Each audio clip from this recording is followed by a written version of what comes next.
Abra sua Bíblia comigo, por gentileza, no livro de Atos dos Apóstolos, capítulo 16, versos 16 a 34. Atos 16, 16 a 34.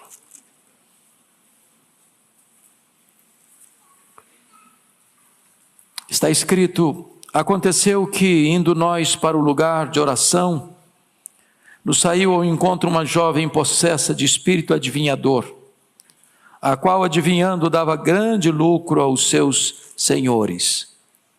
Seguindo a Paulo e a nós, clamava dizendo: estes homens são servos do Deus Altíssimo e vos anunciam o caminho da salvação. Isso se repetia por muitos dias. Então Paulo, já indignado, voltando-se, disse ao Espírito: em nome de Jesus Cristo eu te mando, retira-te dela. E ele, na mesma hora, saiu. Vendo os senhores que se lhes desfizera a esperança do lucro, agarrando em Paulo e Silas, os arrastaram para a praça, à presença das autoridades. E levando-os aos pretores, disseram: estes homens, sendo judeus, perturbam a nossa cidade, propagando costumes que não podemos receber nem praticar, porque somos romanos. Levantou-se a multidão unida contra eles. E os pretores, rasgando-lhes as vestes, mandaram açoitá-los com varas. E depois de lhes darem muitos açoites, os lançaram no cárcere, ordenando ao carcereiro que os guardasse com toda a segurança. Este, recebendo tal ordem, levou-os para o cárcere interior e lhes prendeu os pés no tronco. Por volta da meia-noite, Paulo e Silas oravam e cantavam louvores a Deus. E os demais companheiros de prisão escutavam. De repente, sobreveio tamanho terremoto que sacudiu os alicerces da prisão. Abriram-se todas as portas e soltaram-se as cadeias de todos. O carcereiro despertou do sono e, vendo abertas as portas do cárcere, puxando da espada, ia suicidar-se, supondo que os presos tivessem fugido. Mas Paulo bradou em alta voz: não te faças nenhum mal, que todos aqui estamos. Então o carcereiro, tendo pedido uma luz, entrou precipitadamente e, trêmulo, prostrou-se diante de Paulo e Silas. Depois, trazendo-os para fora, disse: senhores, que devo fazer para que seja salvo? Responderam-lhe: crê no Senhor Jesus, e serás salvo tu e tua casa. E lhe pregaram a palavra de Deus e a todos os de sua casa. Naquela mesma hora da noite, cuidando deles, lavou-lhes os vergões dos açoites. A seguir, foi ele batizado e todos os seus. Então, levando-os para a sua própria casa, lhes pôs a mesa. E com todos os seus, manifestava grande alegria por terem crido em Deus. Amém. Eu quero tratar do seguinte tema nesta noite: como cantar à meia-noite. Como cantar à meia-noite. Paulo e Silas já estavam de malas prontas para partir. E o destino deles, segundo eles imaginavam, seria a Ásia, que nós chamamos hoje de Ásia Menor. Entretanto, eles estavam em Trode, e o Espírito de Cristo os impediu de entrar na Ásia.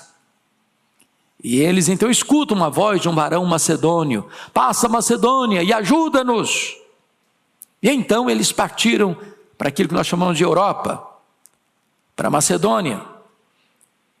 Embarcaram em Trode, desembarcaram em Neápolis, e de Neápolis foram por terra à cidade de Filipos, que era uma espécie de colônia romana, na verdade uma colônia romana, Isso significava uma cidade que tinha os hábitos de Roma, os costumes de Roma, a moeda de Roma, as leis de Roma, os valores de Roma, a religião de Roma. Era uma miniatura de Roma lá nesta província da Macedônia. E diz a Bíblia que Paulo chegou ali e vai procurar uma reunião de oração que acontecia à beira do rio, na casa de uma asiática de Tiatira, empresária, comerciante de púrpura. E naquela reunião de oração, o Senhor abriu o coração de Lídia e ela foi convertida a Cristo. E Paulo começa a frequentar aquela reunião de oração. E todas as vezes que Paulo ia para essa reunião de oração na casa de Lídia, à beira do rio, lá em Filipos, havia uma moça possessa de um espírito de adivinhação, uma espécie de pitonisa, que ia gritando todo dia, todo momento, atrás de Paulo e de Silas. E ela proclamava o seguinte dizer: estes homens são servos de Deus, do Deus Altíssimo, e vos anunciam o caminho da salvação. É verdade, é isso mesmo, esses homens são servos do Deus Altíssimo, e esses homens anunciam o caminho da salvação. Mas Deus não precisa de testemunhos de demônios para promover a sua causa, a sua obra. E diz o texto que num dado momento, num dado dia, depois de tantas vezes essa moça ir atrás deles, gritando e gritando: esses homens são servos do Deus Altíssimo e anunciam a vocês o caminho da salvação. Paulo ficou irritado e deu uma ordem para os demônios: saia dessa moça. E o espírito imediatamente abandonou aquela moça, ela ficou liberta. É claro que isso trouxe um problema para eles, porque os donos dessa moça, que faziam dela um capacho, uma escrava, percebendo que não tinham mais o lucro das suas adivinhações, ficaram irritados e pegaram Paulo e Silas, foram para a praça, apresentaram Paulo e Silas aos pretores, às autoridades, e fizeram acusações levianas contra eles. São judeus, estão anunciando costumes que não dá para nós, somos romanos. E então os pretores mandaram arrancar a roupa de Paulo e Silas e açoitaram esses dois missionários com varas. Isso deixava o corpo ensanguentado, rasgava a carne. E então, depois de açoitá-los assim, levaram-nos para a prisão e disseram ao carcereiro: guarda esses homens em segurança máxima. E esses homens, à meia-noite, em vez de estarem murmurando ou reclamando de Deus, eles começam a orar e a cantar louvores a Deus.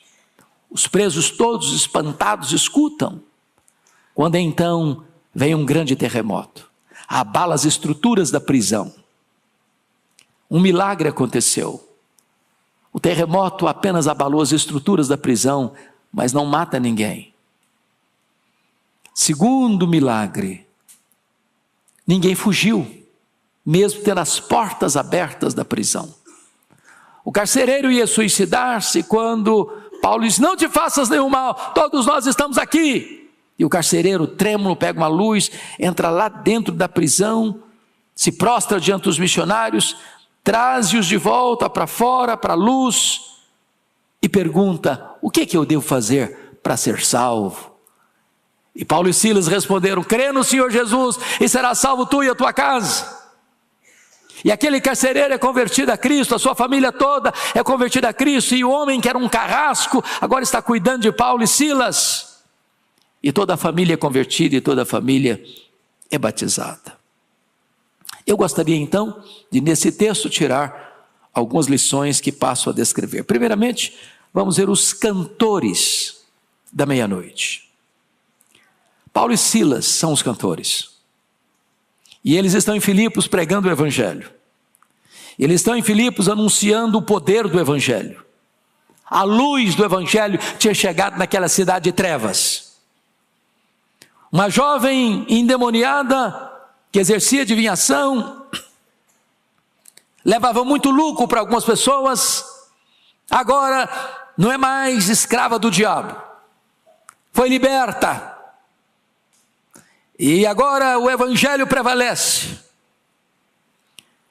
E os demônios que enganavam o povo com as adivinhações daquela moça, quer enganar os obreiros de Cristo, proclamando: esses homens são servos de Deus Altíssimo, anunciam o caminho da salvação, como se nós precisássemos de testemunho de demônio para sermos reconhecidos e valorizados. E então,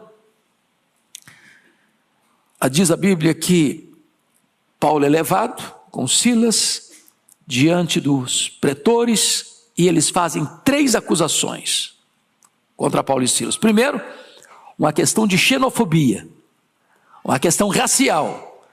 Você confere aí comigo no versículo 20. Esses homens são judeus. Isso é preconceito racial. Segunda acusação, uma acusação de ordem. No versículo 20 ainda, eles perturbam a nossa cidade. São arruaceiros, perturbando a ordem. Terceira acusação, uma acusação religiosa. No versículo 21, propagando costumes que não podemos receber nem praticar porque somos romanos. Bom, é claro que as acusações são falsas. É claro que são judeus, isso é verdade. São judeus. Mas não é verdade que Paulo e Silas estavam ali perturbando a cidade. Não é verdade que Paulo e Silas estavam ensinando costumes. Paulo e Silas estavam ali pregando o evangelho. E eu acho maravilhoso porque onde Paulo chegava pregando o evangelho, o ambiente mudava. Quando ele chegou em Tessalônica, a frase deles foi essa: aqueles que têm transtornado o mundo chegaram até nós. Ele chega em Filipos e a cidade se mexe. Ele chega em Tessalônica, a multidão se junta. Ele chega em Bereia e multidões se convertem. Para onde ele chega em Atenas, e não há outro assunto na cidade senão as últimas novidades que Paulo pregava. Meus irmãos, o poder do evangelho, o impacto do evangelho. O evangelho que chega e muda a estrutura. O evangelho que chega e desestabiliza as forças do mal. O evangelho que chega e as trevas precisam ir embora, porque a luz prevalece sobre as trevas. Este é o evangelho que nos alcançou. Este é o evangelho que hoje também anunciamos. O evangelho que é o poder de Deus para a salvação de todo aquele que crê. Segunda coisa que eu quero destacar: as circunstâncias em que os cantores cantaram à meia-noite. Notem comigo que eles foram presos por terem desfeito a esperança de lucro dos que lucravam com a feitiçaria. Este é o poder do evangelho. O evangelho desmascara o diabo. O evangelho desbasta, apaga, faz cessar a escuridão, porque onde a luz chega, as trevas têm que ir embora. Os servos de Deus, usados aqui, certamente levam o inferno a ficar em polvorosa. Preste atenção nisso. Quando o evangelho é pregado no poder do Espírito Santo, o inferno se mexe. E onde o evangelho chega no poder do Espírito Santo, irmãos, isso vai causar resistência. Me mostrem na história onde o evangelho foi pregado no poder do Espírito Santo, que não suscitou por parte do mundo, por parte das forças das trevas, perseguição, resistência, oposição. Se não há oposição à igreja, porque a igreja já está perdendo o poder, ou porque a igreja não está pregando o evangelho no poder do Espírito Santo. Onde o evangelho chega, o diabo é desmascarado. Onde o evangelho chega, os homens que estavam mancomunados com as trevas perdem a sua força. O evangelho vai prevalecer. Ele é o poder de Deus. Segundo, eles foram acusados injustamente. Eles não são perturbadores. Eles não estão pregando costumes. O evangelho é muito mais do que pregar costumes. Tem tanta gente, infelizmente, reduzindo o evangelho a usos e costumes. Quantas pessoas que pensam que o evangelho é o tamanho do cabelo, é o comprimento da roupa, é o cosmético que é usado ou não usado, uso de joias, bijuterias, cacuetes, clichês. Quantas pessoas reduzindo o evangelho a costumes. Nós não pregamos costumes, nós pregamos a boa nova do evangelho para a salvação de todo o que crê. O evangelho não é uma caiação, não é um verniz, não é uma reforma exterior. O evangelho transforma de dentro para fora. O evangelho traz para o homem um novo coração, uma nova mente, uma nova vida, uma nova família, uma nova pátria, uma nova herança. O evangelho faz o homem uma nova criatura. Então a acusação era injusta e eles não estão perturbando a ordem, eles estão trazendo uma mensagem de libertação, de restauração, de salvação, de vida eterna. Mas em terceiro lugar, os cantores da meia-noite foram açoitados ilegalmente. Veja comigo, por favor, o verso 23. Pode ler comigo, 23, vamos juntos? E depois de lhes darem muitos açoites, os lançaram no cárcere, ordenando ao carcereiro que os guardasse com toda a segurança. Agora, por favor, leia comigo o verso 37. Vamos juntos? Paulo, porém, lhes replicou: sem ter havido processo formal contra nós, nos açoitaram publicamente e nos recolheram ao cárcere, sendo nós cidadãos romanos.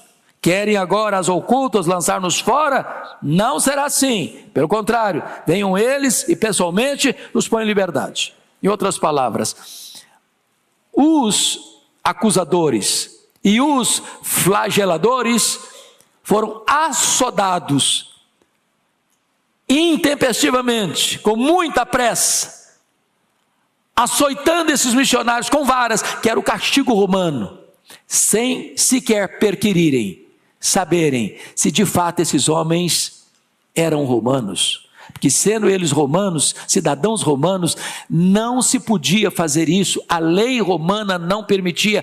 Filipos era uma colônia romana, Filipos estava debaixo das leis romanas, Filipos era uma pequena Roma. Então aqueles homens fizeram isso de forma não apenas injusta, mas também de forma ilegal, muitos açoites e de forma ilegal. Mas em quarto lugar, os cantores da meia-noite foram jogados na prisão interior de uma masmorra romana. Olha comigo o verso 23 e 24.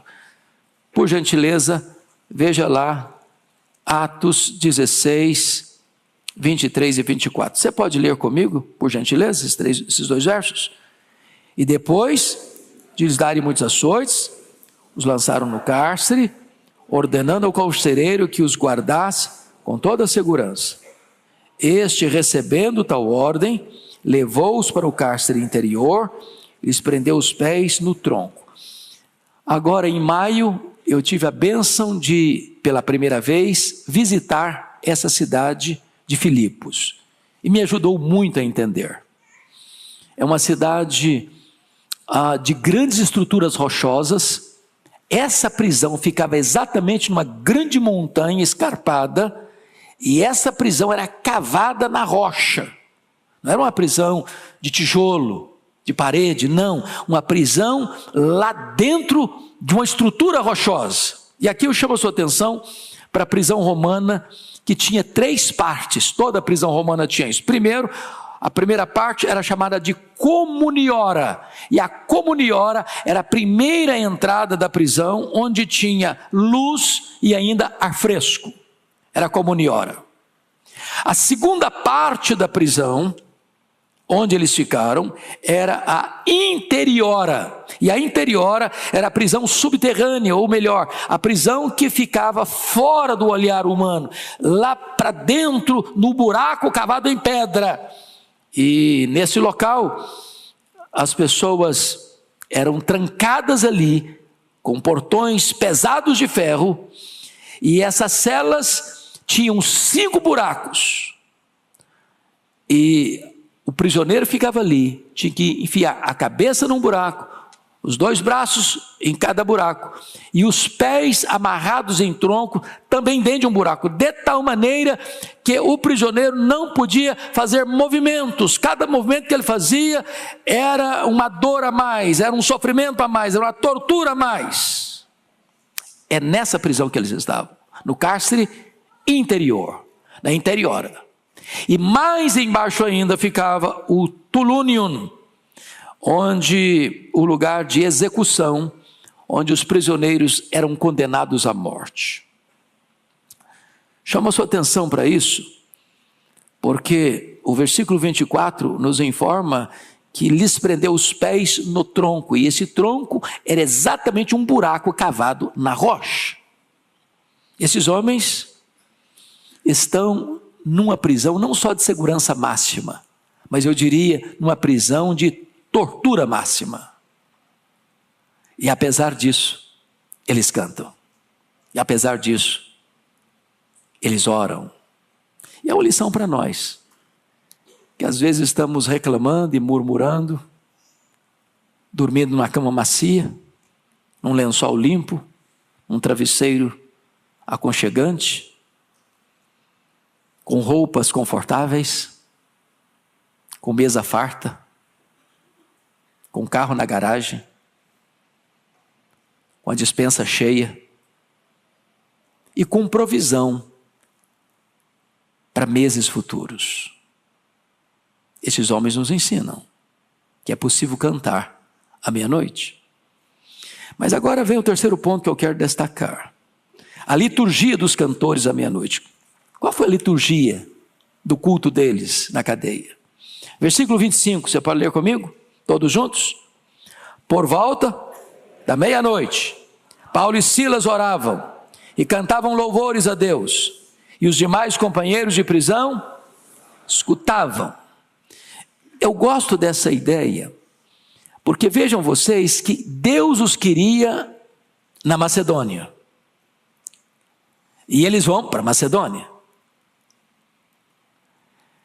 Certamente Deus queria plantar uma igreja ali naquela cidade que era uma colônia romana, no coração da Macedônia. Mas a forma de Deus fazer isso não foi nada agradável. Eu acho isso importante porque numa geração em que se prega tanto prosperidade, milagres, sucesso, vitórias, riquezas, reconhecimento, este evangelho do sofrimento não dá ibope. As pessoas não querem esse evangelho.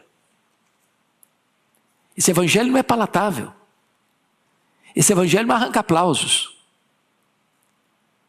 Entretanto, se você estudar a história da igreja, tanto no Antigo Testamento, quanto no Novo Testamento, quanto nesses 20 séculos de cristianismo, o cristianismo foi martírico.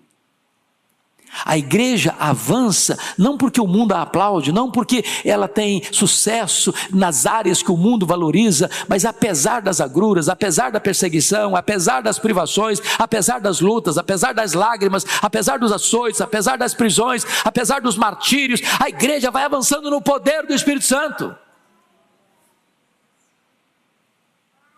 E eles não estão orando e cantando por aquilo que Deus está fazendo. Eles estão orando e cantando por quem Deus é.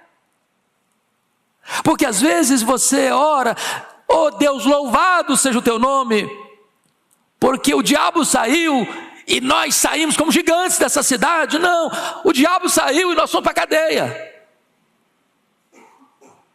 Oh Deus, glória ao teu nome, porque tu abriste o coração de Lídia, e agora a cidade inteira está atrás de nós, dizendo, esses homens pregam o poder do evangelho. Eles viram o coração de Lídia abrir, eles viram a moça endemoniada ser liberta, mas eles estão debaixo de chibata. A providência carrancuda. Então eles estão cantando e orando, não por aquilo que Deus está fazendo, mas por quem Deus é. Deixa eu ilustrar isso. Vocês se lembram dos 3 amigos de Daniel lá na Babilônia? Havia uma fornalha acesa.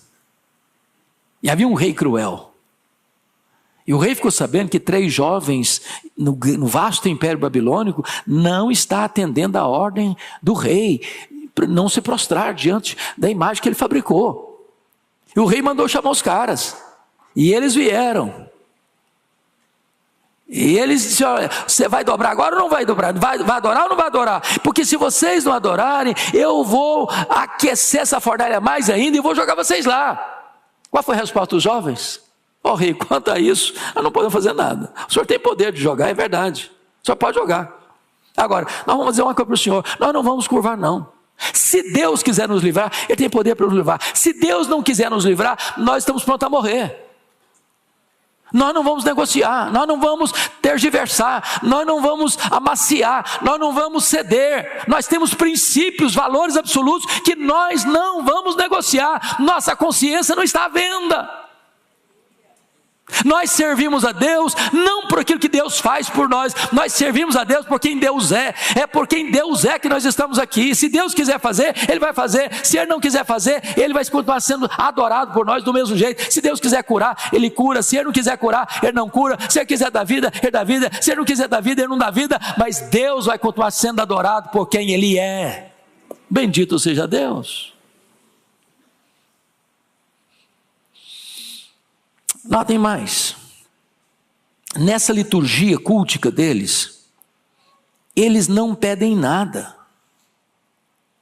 Qual o pedido deles aqui? Deus, manda fogo para aqueles que nos açoitaram, Senhor. Destrói-os. Ô Deus, faça cair fogo nesse carcereiro aí, que esse cara ainda bateu na gente, ainda botou a gente lá no interior. Era só para guardar em segurança, ele deu um passo a mais. Eles não estão lá pedindo vingança.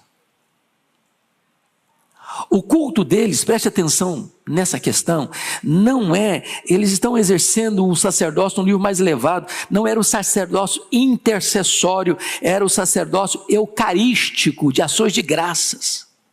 Eles estão louvando a Deus, cantando louvores. Você louva a Deus por quem Deus é, pelas grandezas de Deus, pela majestade de Deus, pelo poder de Deus. Eles estão orando, não fazendo qualquer súplica, eles estão ali de uma maneira a agradecer.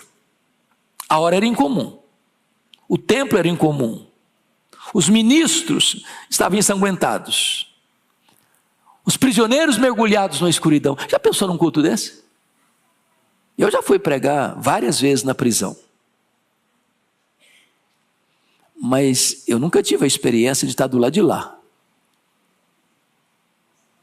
de estar cultuando a Deus sendo preso, machucado, ferido, ensanguentado. E é assim que eles estavam, porque você lembra que o carcereiro depois levou-os para casa, lavou-lhes os vergões. Não era só vergão de dar uma coisinha mais alta, não, era a carne rasgada.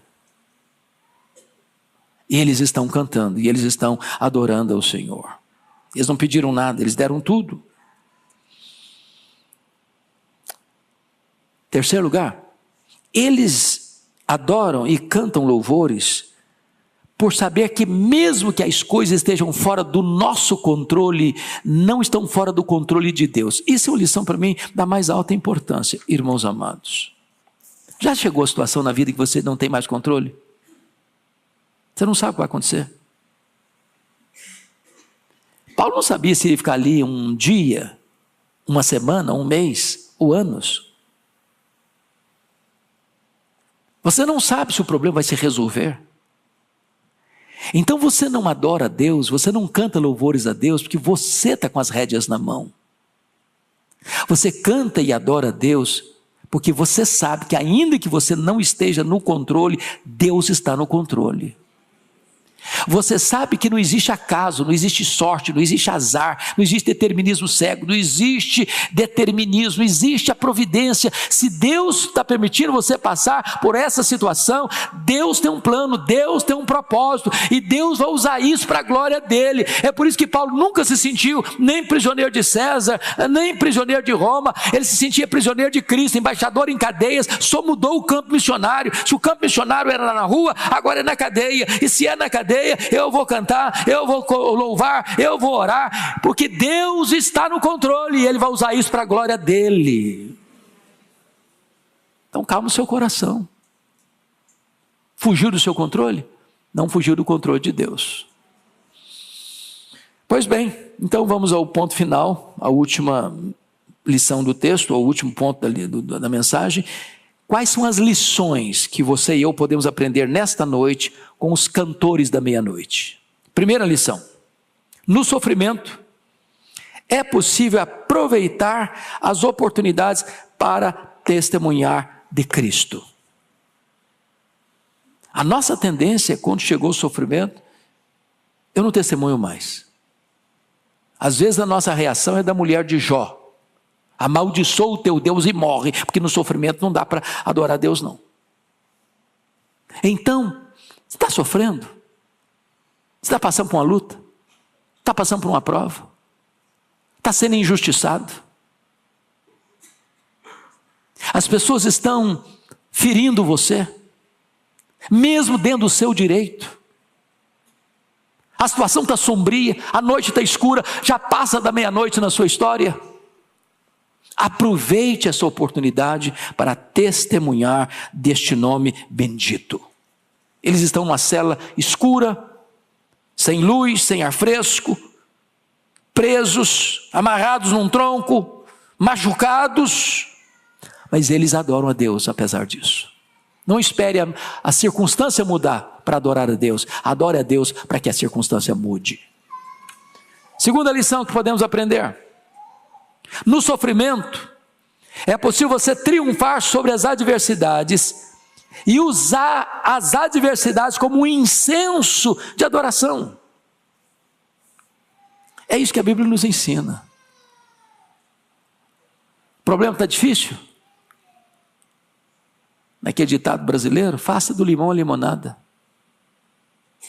A crise está grande, Deus está perto de fazer um grande milagre. A noite está escura, pois Deus pode romper com a sua luz, porque Ele é a luz que vindo ao mundo ilumina todo homem, e a luz chegou, as trevas vão embora, e a noite se transforma num dia ensolarado.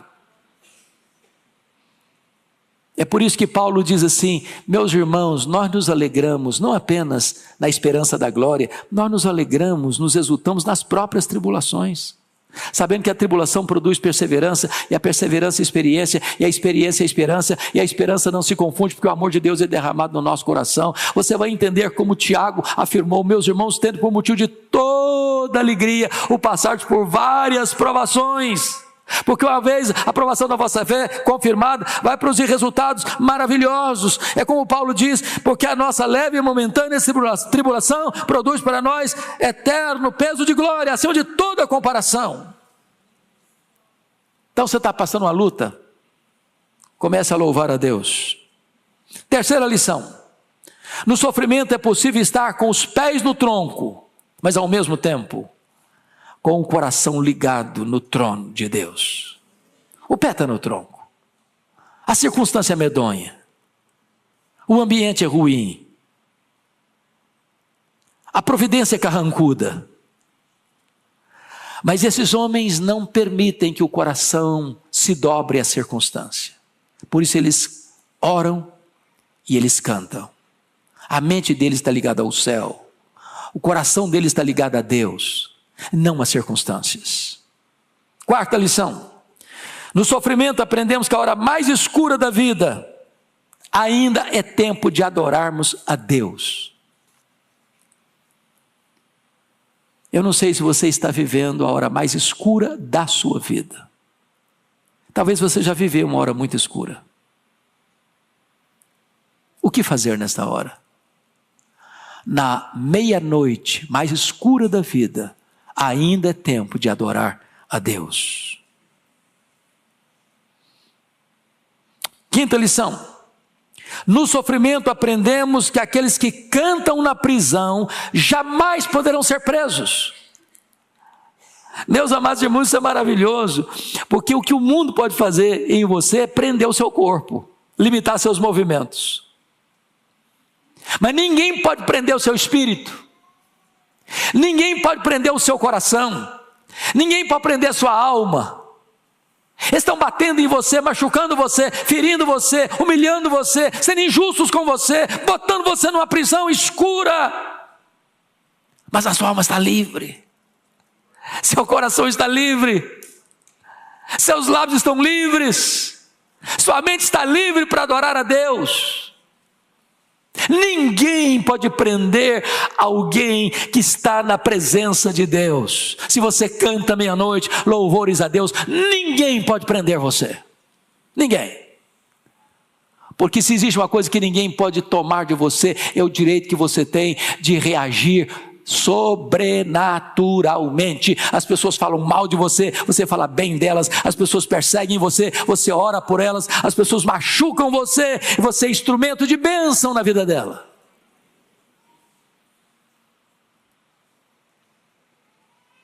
Sexta lição: no sofrimento aprendemos que aqueles que cantam na prisão jamais poderão ser impedidos de fazer a obra de Deus. Você só mudou o campo missionário. Só o campo. Sou embaixador em cadeia. Se Deus me botou aqui, que tem um plano. E se ele tem um plano, é aqui que eu vou ser missionário. E ele tinha um time lá para ouvir o evangelho, os presos. Gente de todo jeito, gente de todo tipo. Talvez criminosos, bárbaros, talvez facínoros, talvez gente que matou, que roubou, que violentou, que perturbou. E esse time todo está lá escutando. E é o testemunho. Como assim? Esses cabras acabaram de ser machucados, açoitados com varas, estão cantando, estão orando. Que poder de evangelho, que testemunho maravilhoso. E eu creio até mesmo que foi o impacto deste evangelho maravilhoso é que impediu que esses prisioneiros todos saíssem, fugissem. É por isso que ele queria se matar. Ele era responsável. É o poder transformador do evangelho. Então deixa eu dizer, por pior que seja a situação, não interrompa a missão que Deus lhe deu. Continue pregando, continue falando de Jesus, continue testemunhando, ainda que à meia-noite, a hora mais escura da sua vida. Mas me permita ainda compartilhar com você uma outra lição. No sofrimento, aprendemos que a tormenta é muitas vezes o caminho onde Deus se manifesta salvadoramente. A Bíblia diz que Deus faz o seu caminho na tormenta. Deus havia convertido Lídia numa reunião de oração. Deus havia libertado daquela moça na rua, em lugar público. Mas foi preciso um terremoto para Deus quebrar a dureza do coração do carcereiro. Então preste atenção. Diante da tragédia maior, diante da situação mais adversa, às vezes é esse o caminho que Deus vai usar. Tem gente que só vai se converter diante de um terremoto. Tem gente que vai precisar de um acidente grave, de uma enfermidade grave, para o coração se quebrantar. Então se a tempestade vem, se o terremoto vem, se a prisão vem, quem sabe seja este o instrumento que Deus está usando, levantando para salvar uma pessoa de coração tão duro.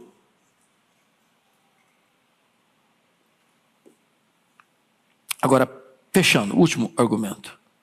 No sofrimento nós aprendemos que mesmo quando o terremoto não vem, nós devemos continuar adorando a Deus. Porque às vezes o terremoto não vem. Às vezes o livramento não chega. Às vezes a doença não é curada. Às vezes o problema não vai ter solução aqui. Isso nos remete para uma outra prisão de Paulo. Lá na masmorra mamertina. Ele está preso. Acusado de um crime que não praticou. Enfrentando solidão, abandono, traição, ingratidão. Vai a julgamento, vai à audiência para defesa, ninguém apareceu lá para defendê-lo.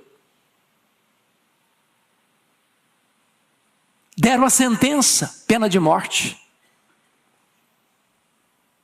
não tem nenhuma perspectiva de sair da prisão, não tem terremoto para abrir a porta da cadeia, não tem carcereiro se convertendo.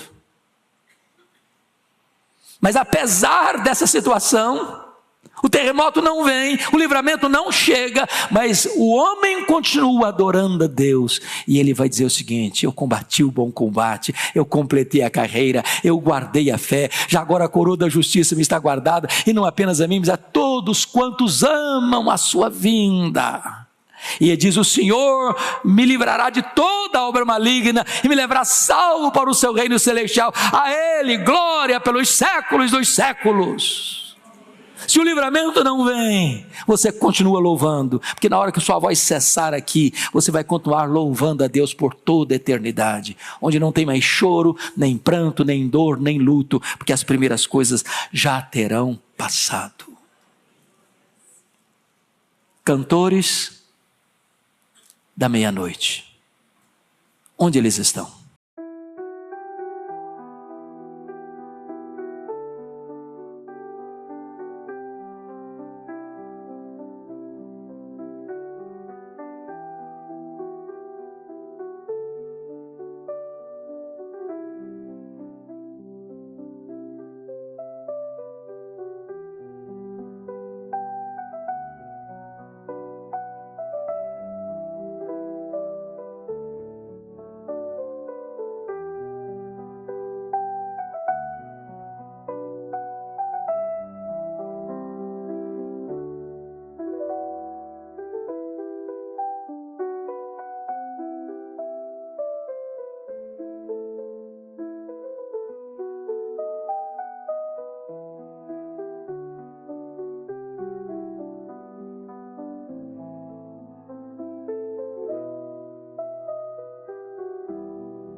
Irmãos queridos, nós vamos abrir a palavra de Deus na carta de Paulo aos Efésios, capítulo 3, versos 14 a 21. Efésios capítulo 3, versos 14 a 21. O apóstolo Paulo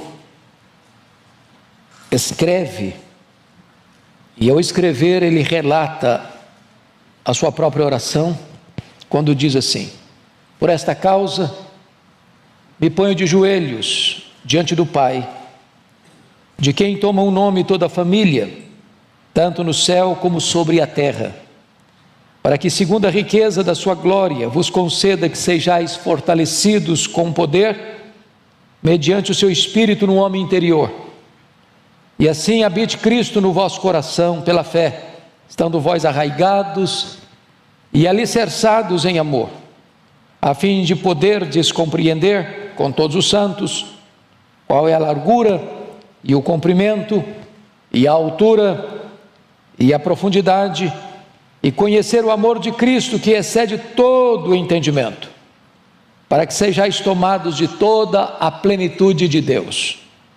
Ora, aquele que é poderoso para fazer infinitamente mais do que tudo quanto pedimos ou pensamos, conforme o seu poder que opera em nós, a Ele seja a glória na igreja e em Cristo Jesus, por todas as gerações, para todos sempre. Amém.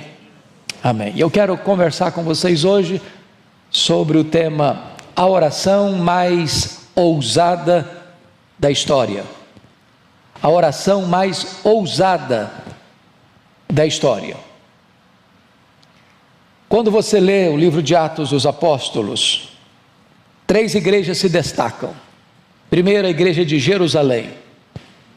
Segundo, a igreja de Antioquia da Síria. Terceiro, a igreja de Éfeso. A igreja de Jerusalém foi a igreja mãe.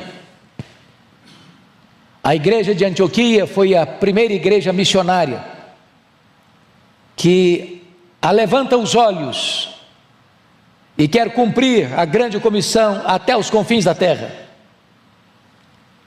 A igreja de Éfeso suplanta as duas primeiras, no que tange ao avanço missionário,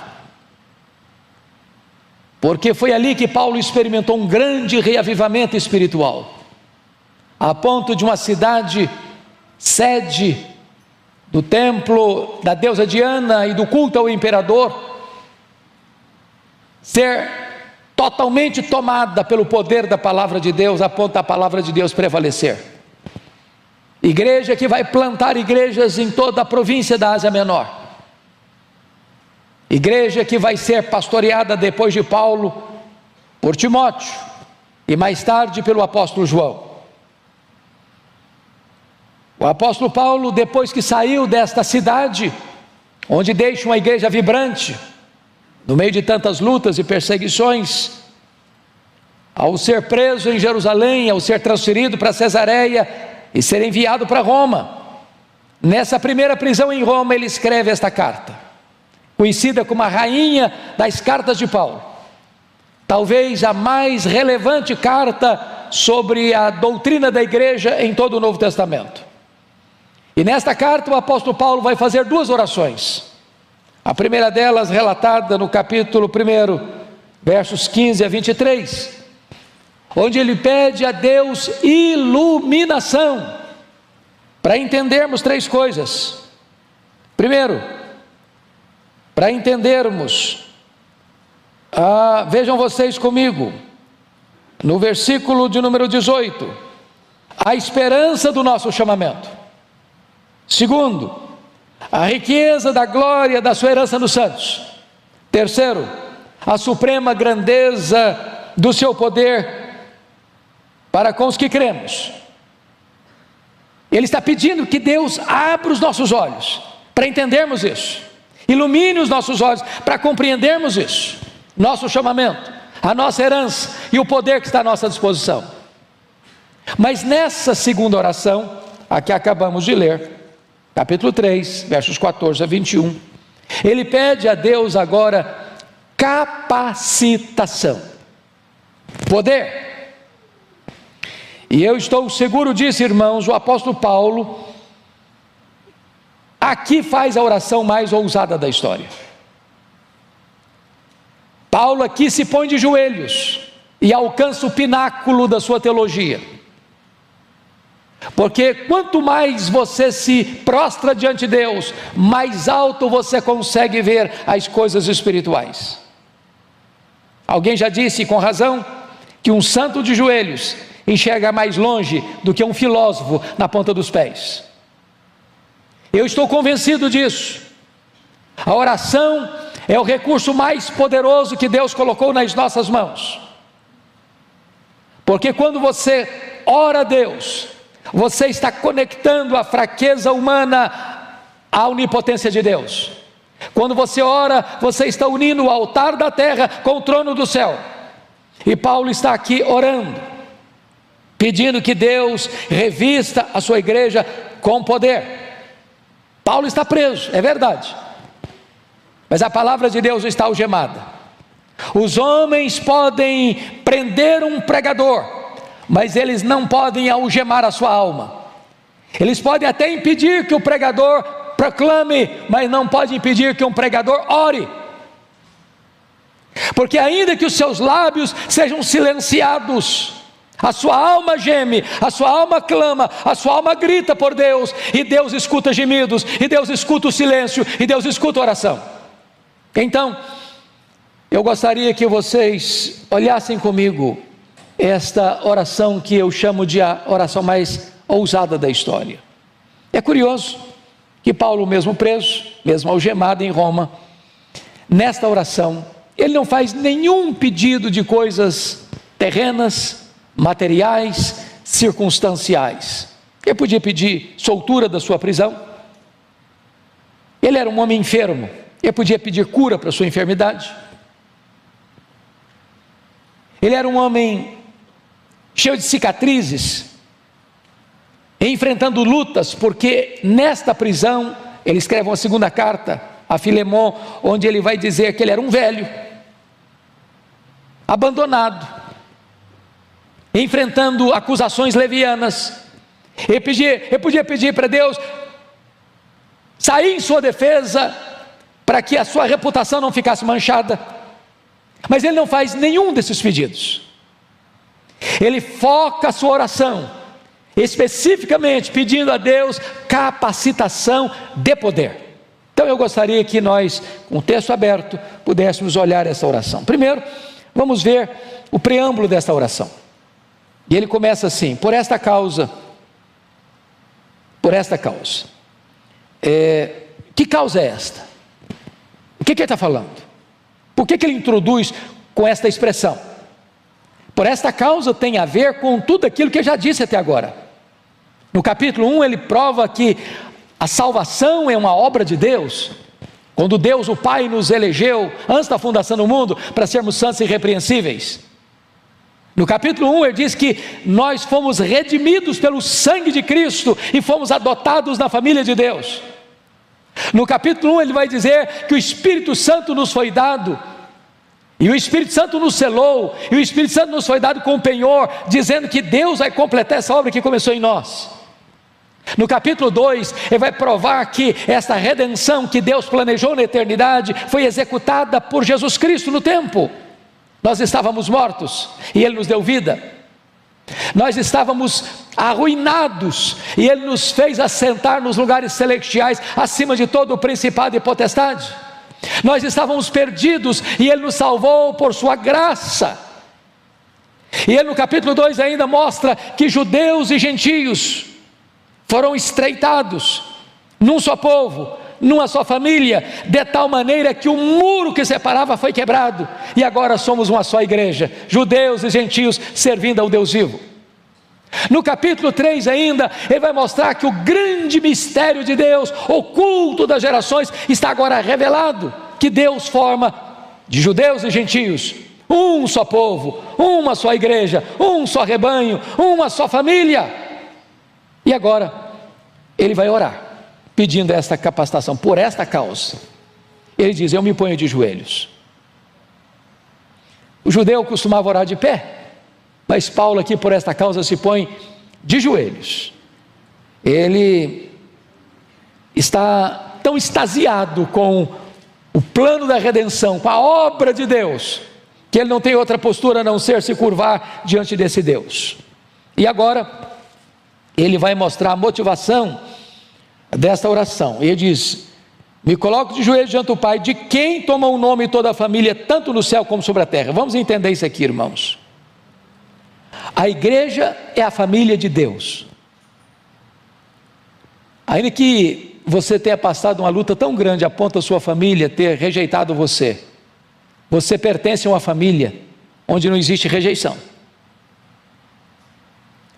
O que Paulo está dizendo aqui é que a igreja do céu e a igreja da terra é uma igreja só. Aqui militante, lá triunfante. Aqui imperfeita, lá aperfeiçoada e glorificada. Então preste bem atenção nisso.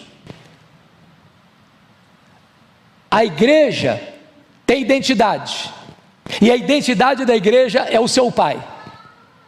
Lá no céu e aqui na terra, somos a mesma igreja que tem como identidade o nosso Pai. Ele toma o nome, toda a família, é a família de Deus, aqui na terra, é a família de Deus lá no céu, é a família militante, é a família triunfante. É a igreja na terra, é a igreja no céu. Todos nós estamos todos conectados por essa mesma identidade. Chamamos Deus de nosso Pai. E agora, chega no verso 16, o apóstolo Paulo vai mostrar a sua audácia ao fazer a seguinte colocação: para que, segundo a riqueza da sua glória, vos conceda que sejais fortalecidos com poder mediante o seu Espírito no homem interior. O que ele está pedindo aqui? Para que Deus, segundo a riqueza da sua glória, conceda o que Ele vai pedir. Mas o que é glória de Deus? Glória de Deus não é um atributo de Deus. Deus tem muitos atributos, muitas qualidades. Deus tem qualidades que só Ele tem, e Ele não distribuiu essas qualidades nem com os anjos, nem com os homens. Nós chamamos na teologia esses atributos de Deus de atributos incomunicáveis. Deus não comunica. Não comunicou, não comunica e nem vai comunicar. Tem coisas que só Deus, tem atributos que só Deus os tem. Por exemplo, só Deus é autoexistente, só Deus é imenso, só Deus é infinito, só Deus é eterno, só Deus é imutável, só Deus é onipotente, só Deus é onisciente, só Deus é onipresente, só Deus é transcendente, só Deus é soberano. Há atributos que Ele distribuiu, comunicou a nós. Deus é amor, e nós podemos amar. Foi o sermão que nós ouvimos hoje às 8 horas da manhã. Deus é bom, e nós podemos também desenvolver bondade. Barnabé foi um homem bom. Deus é justo, e Deus requer de nós justiça. Deus é misericordioso, e nós temos que ser misericordiosos. O que Paulo está orando é para que Deus reúna todos os atributos que Ele tem, os comunicáveis e os não comunicáveis, para que segundo a riqueza da sua glória, e glória é toda manifestação do ser de Deus, é todo o refulgir da glória e dos atributos de Deus. Tudo que tu és, tudo que tu tens, use na resposta a esta oração que eu vou te fazer. É isso que ele está falando. Para que segundo a riqueza da tua glória. Agora nós vamos entender quais são, ou qual é o conteúdo deste pedido que Paulo vai fazer. E o pedido dele tem 5 aspectos. Primeiro aspecto, o que ele suplica? Vejamos, verso 16: vos conceda que sejais fortalecidos com poder, mediante o seu Espírito, no homem interior. Então, a primeira coisa que ele pede é poder interior. Por que ele pede isso? Vejam vocês, hoje o pastor Arival já fez todo o preâmbulo da nossa meditação, porque ele fez uma análise muito linda aqui hoje de manhã, sobre a questão da habitação do Espírito Santo, como aquele que vai processar dentro de nós o amor de Deus. E ele diz o seguinte: para que vos conceda que sejais fortalecidos com poder, mediante o seu Espírito, no homem interior. Todo crente salvo, claro, tem o Espírito Santo. Tem o Espírito Santo residente. Quem não tem o Espírito Santo, esse tal não é dele. Ninguém pode dizer Senhor Jesus, senão pelo Espírito Santo. Então todo salvo tem o Espírito Santo. Mas nem todo salvo que tem o Espírito Santo presente, tem o Espírito Santo presidente. Nem todo salvo que é habitado pelo Espírito Santo está cheio do Espírito Santo. Nem todo crente em quem o Espírito Santo habita está revestido com o poder do Espírito. E Paulo está orando para que você e eu sejamos revestidos por esse poder. Que poder? É o poder que vem mediante o Espírito Santo. É Ele quem aplica, Ele quem dá o poder, Ele quem processa esse poder, Ele quem capacita. Mas onde? No homem interior. No homem interior. No homem interior. E se você parar para perceber, a vida cristã é uma vida de poder. O Espírito Santo veio trazer poder. O reino de Deus é poder. A palavra de Deus é poderosa. O Espírito Santo veio para trazer poder. Em outras palavras, o projeto de Deus é que um crente não seja fraco, vivendo uma vida medíocre, rasa, pobre, infrutífera, insossa. Não, o projeto de Deus é nos capacitar com este poder. Aliás, quando eu vejo o livro de Atos, que relata a história da igreja primitiva, há 59 referências ao Espírito Santo no livro de Atos. 59. E boa parte dessas referências, irmãos, tem a ver com este projeto de Deus, você ser capacitado com poder, ser capacitado com poder, ser capacitado com poder, poder para viver uma vida de santidade, poder para obedecer, poder para glorificar a Deus, poder para honrar a Deus, poder para viver uma vida digna, poder para pregar a palavra, poder para vencer o diabo, para vencer o mundo, para vencer o pecado. Paulo está dizendo: Deus, eu preciso desse poder, derrama esse poder sobre a tua igreja. Mas ele vai explicar um pouco melhor como é que isso funciona. Olha vocês, no versículo 17, que ele diz assim: e assim habite Cristo no vosso coração pela fé. Eu quero chamar a sua atenção para esta expressão: e assim habite Cristo no vosso coração pela fé. Você precisa do poder do Espírito Santo agindo no seu homem interior, para que você compreenda a implicação de Cristo habitar no seu coração pela fé. Porque a palavra, o segredo está aqui na palavra habitar. Existem duas palavras na língua grega para habitar. A palavra primeira é a palavra paroikel, é habitar como estrangeiro, temporário. Você vai para um hotel, está fazendo uma viagem, a negócio, a lazer ou de férias, e você habita ali, uma noite, 2 noites, 3 pernoites. Mas ali não é a sua morada permanente. Você não vai ficar ali a vida toda. Você vai passar por ali, vai cumprir a sua agenda ali e volta para sua casa. Esse habitar temporário é paroikel. Não é a palavra que Paulo usou aqui. A palavra que Paulo usou aqui foi katoikel. E katoikel é habitar como residente. Por exemplo, se você perceber comigo, nas Escrituras, lá em Colossenses 2:9, está escrito: porque nele, em Cristo, habita corporalmente toda a plenitude da divindade. A palavra lá é paroikel, ou melhor, katoikel. Habitar, a divindade habita em Cristo sempre. Sempre. Nunca houve um momento que ele disse: não, eu não sou Deus. Mesmo quando ele encarnou, ele continuou sendo Deus. Ele não deixou de lado a divindade quando se encarnou, e ele não deixou a humanidade quando ele voltou para o céu como Deus. A ideia aqui, irmãos, é esta: Cristo habita no seu coração como um viajante que fica num hotel, ou como um morador permanente. Quando você habita como dono da casa, você limpa a casa, você reforma a casa, você muda os móveis da casa, você faz como Neemias, pega os móveis de Tobias e joga fora. Você é o dono, você tem todas as chaves, você tem o domínio, você tem o controle, você tem a posse, você tem o uso, você tem a autoridade. A grande pergunta que eu faço aos meus irmãos nesta manhã é essa: você já entregou todas as chaves da sua vida para Jesus?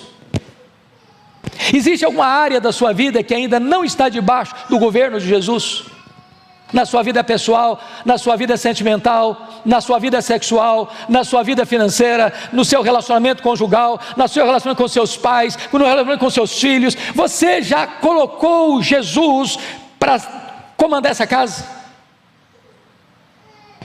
Essa é a ideia. Preste bem atenção.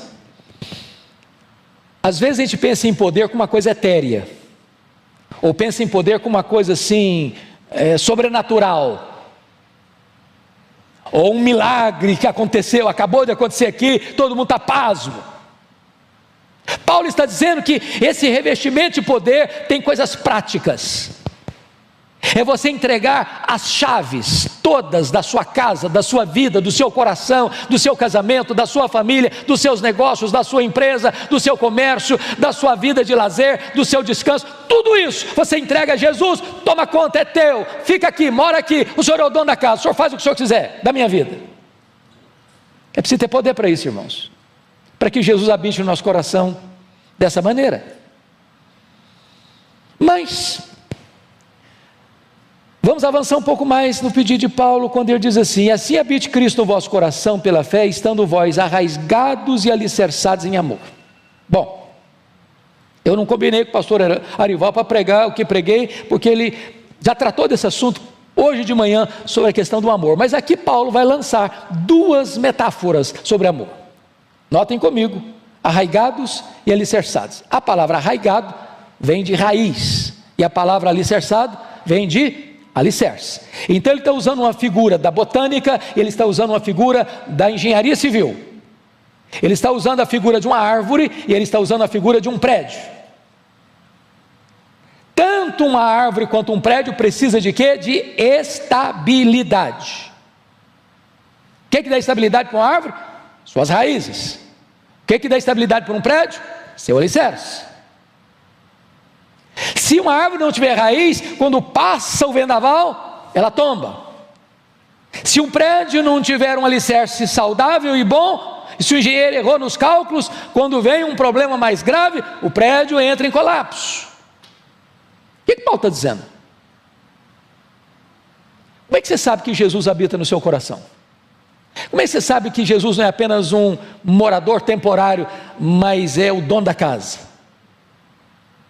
É se você ama. Mas como é que você sabe que você ama? É se quando vem os problemas da vida, você permanece de pé. Porque amar quem ama você, até o ateu consegue fazer isso. Ele não conhece a Deus, ele não respeita a Deus, ele não tem nenhum relacionamento com Deus. E um ateu ama seu pai, ama sua mãe, ama sua mulher, ama seus filhos, ama seu esposo, ama os bons vizinhos. Isso é natural. Agora, quando você enfrenta uma tempestade de assassinato de reputação, quando você enfrenta uma tempestade de críticas injustas e desairosas, quando você é vítima de uma orquestração para arruinar sua vida, seu trabalho, sua reputação, sua família, sua honra, quando esse vendaval passa pela vida como um tufão, e você está arraigado, e você é como um prédio plantado, bem plantado, você permanece firme, e ama até seus inimigos, e ora por eles, pagando o mal com o bem. Esta é a evidência de que Jesus tem as chaves, porque ele não pagou impropério com impropério. Os homens cuspiram no seu rosto, os homens esbordoaram a sua cabeça, os homens o pregaram naquela cruz, e ele lá do topo daquela cruz diz: Pai, perdoa-lhes, porque não sabem o que fazem. Nós não temos relacionamentos saudáveis, nem dentro de casa, nem fora de casa, a não ser que o Espírito Santo nos capacite para que Cristo tenha as chaves da nossa vida. Mas vamos um pouquinho mais, vamos um pouco mais.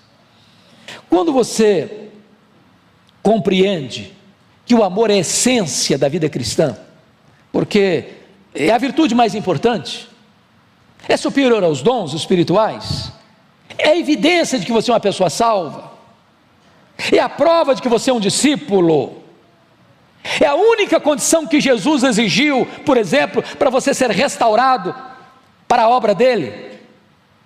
Quando perguntou para Pedro: você me ama, Pedro? Então, pode pastorear minhas ovelhas. Aí você vai perceber que Paulo vai avançar um pouco mais e dizer o seguinte, veja comigo, por gentileza, o versículo 18: a fim de poderdes compreender com todos os santos qual é a largura e o comprimento e a altura e a profundidade, e conhecer o amor de Cristo. E aí você vai começar a entender algo sublime aqui. Primeiro, notem vocês, não tem possibilidade de você ser um crente verdadeiro, pleno, sozinho, desigrejado, isolado, que se basta a si mesmo. Você só vai compreender essas verdades espirituais com todos os santos, na família de Deus, no rebanho de Cristo, no corpo. Não é isolado, não tem crente desigrejado, não tem crente sozinho, não tem crente só na sua casa. Você pertence a um corpo, você pertence a uma família, você é ovelha de um rebanho, tem que ser com todos os santos. Mas mais, note você que essa compreensão do amor de Cristo passa por duas ideias, porque veja comigo, no versículo 18, eles a fim de poderes compreender, mas no verso 19 ele diz: e conhecer. Compreender e conhecer são duas palavras muito semelhantes, né, pastor, na língua portuguesa, mas aqui no grego, as duas palavras são bem distintas. Aqui no verso 18, compreender tem a ver com o aspecto teórico, da compreensão intelectual, da compreensão cognitiva, e você poder visualizar isso com clareza na sua cabeça. Mas a palavra conhecer do verso 9, já é outra palavra. Aqui é o conhecer prático, empírico, experimental, vivencial.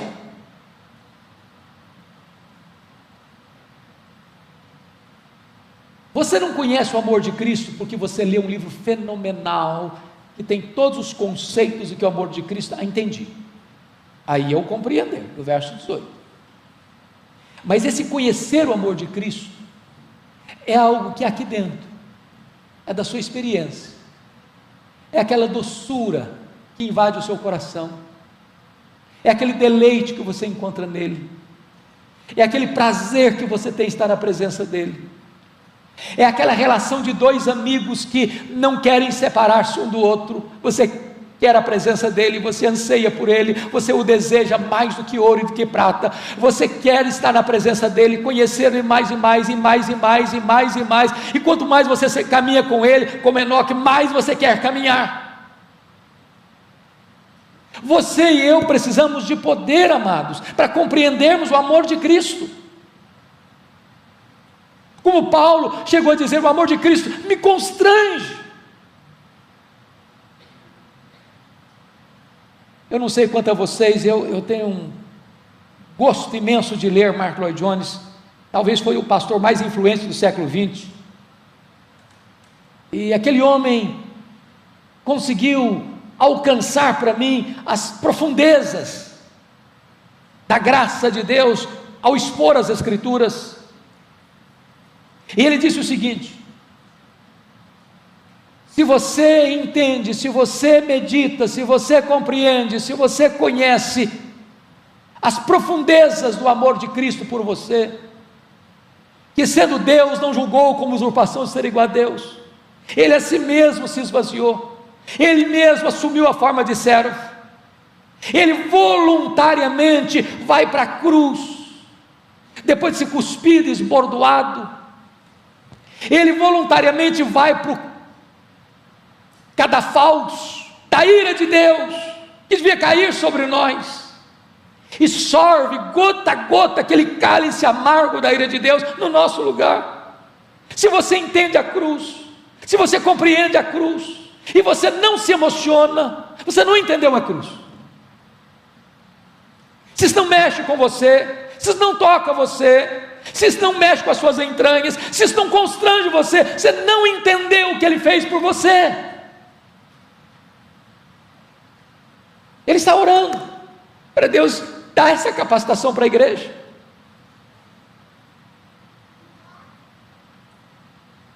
Irmãos, é o amor de Cristo que é derramado no nosso coração, o amor de Deus que é derramado no nosso coração, é que faz o que Paulo está falando aí. Você precisa conhecer o amor de Cristo, que excede todo o entendimento. Só assim você vai entender a largura do amor de Deus, o comprimento do amor de Deus, a altura do amor de Deus, a profundidade do amor de Deus, os limites do amor de Deus, que abrange todos os homens, que abrange todos os tempos, que abrange o homem mais rico e o homem mais pobre, e que atinge o homem mais vil, jogado lá na sarjeta do pecado, e Deus o ama. Você e eu precisamos compreender isso. Mas agora, eu acho que Paulo chega ao pináculo, ao apogeu, quando no verso 19 ele pede o seguinte: e conhecer o amor de Cristo, que excede todo o entendimento, para que sejais tomados de toda a plenitude de Deus. Eu acho que não tem jeito de pedir mais, tem? Bom, não tem mais jeito. O que Paulo está pedindo aqui, irmãos, é incompreensível para a nossa mente humana, porque ele não pede para que você seja tomado de Deus, ele não pede para que você seja tomado da plenitude de Deus, ele pede para que você seja tomado de toda a plenitude de Deus. Bom, voltando um pouquinho, quem é Deus?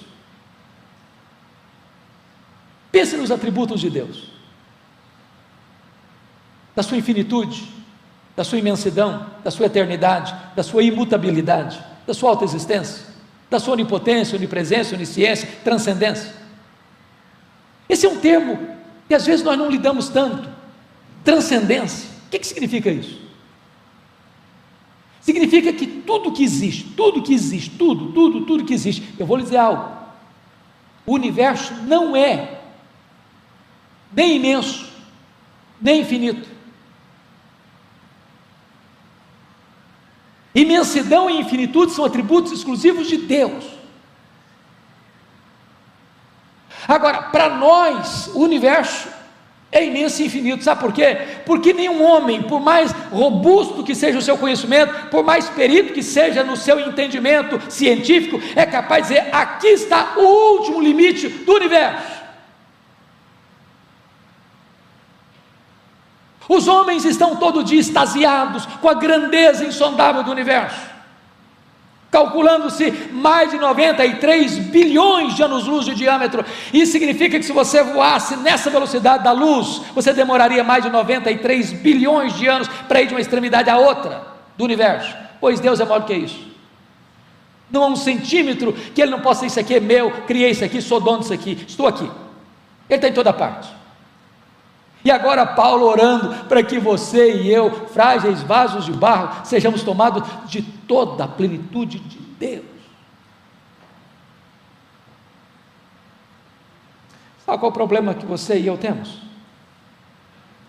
É que nós somos tentados, ou levados, ou induzidos a pensar que tudo o que Deus pode e quer fazer na nossa vida é o que nós conhecemos, já experimentamos. Irmãos, nós só estamos arranhando a superfície. Deus tem mais. Deus tem infinitamente mais para nós. Eu não sei se você tem esse hábito de ler a história dos heróis da fé. Parece-nos que quando você lê sobre a vida dos homens mais piedosos, foram os homens que mais choraram pelos seus pecados, pelas suas limitações. Estava lendo o pastor Orival a semana passada, um pouco do diário de David Brainerd. Foi um dos homens mais piedosos do século XVIII, e há um dia em que ele diz assim: oh meu Deus, tem misericórdia de mim, eu não suporto a vileza do meu coração. Quanto mais você conhece a Deus, mais você sabe que você tem muito mais para conhecer. Paulo está orando para que você e eu sejamos tomados de toda a plenitude de Deus, como se cada poro do nosso corpo, ou cada poro da nossa alma, exalasse Deus. Aí você pode dizer: bom, Paulo, mas eu acho que você estava velho, estava doente, preso, De repente você estava delirando um pouco, você foi um pouco exagerado, você foi hiperbólico demais. Aí ele diz no verso 20 algo espantoso, depois de fazer a oração mais audaciosa da história: ora àquele que é poderoso para fazer não mais, não muito mais, mas infinitamente mais. Aí eu já não estou entendendo, confesso a vocês, porque eu não sei o que é infinitamente mais daquilo que é o mais exagerado possível. Eu não sei. Eu não sei se Deus atender o pedido do verso 19, eu ser tomado, você ser tomado de toda a plenitude de Deus, se pode acontecer mais alguma coisa ainda, se dá para esticar um pouco mais ainda. O que Paulo está dizendo é que não há limitação em Deus, não há. Se você pensa que você foi ao máximo, já tem mais terreno a conquistar, tem mais para ir, Ele tem mais para dar.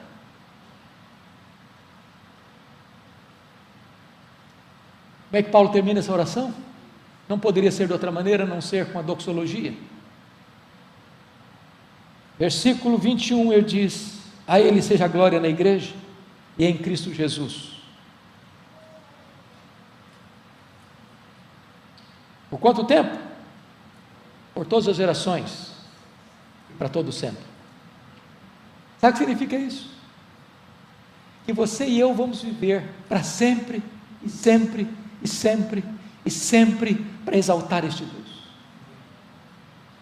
Depois que você estiver no céu, 1 milhão de anos glorificado, você ainda vai estar conhecendo esse Deus, conhecendo o amor de Deus e glorificando esse Deus. Depois que os séculos e os dos séculos e os séculos passarem, e milhões e bilhões de anos acontecerem, você ainda vai estar extasiado com esse Deus, glorificando esse Deus de todo o seu coração, por toda a eternidade, por toda a eternidade, por toda a eternidade. Não seria melhor em começar a ensaiar agora?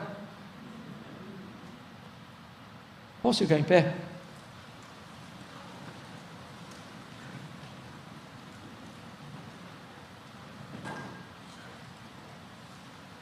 Esta glória vem sobre o corpo, esta glória vem sobre a cabeça, esta glória vem no tempo, esta glória vem na eternidade.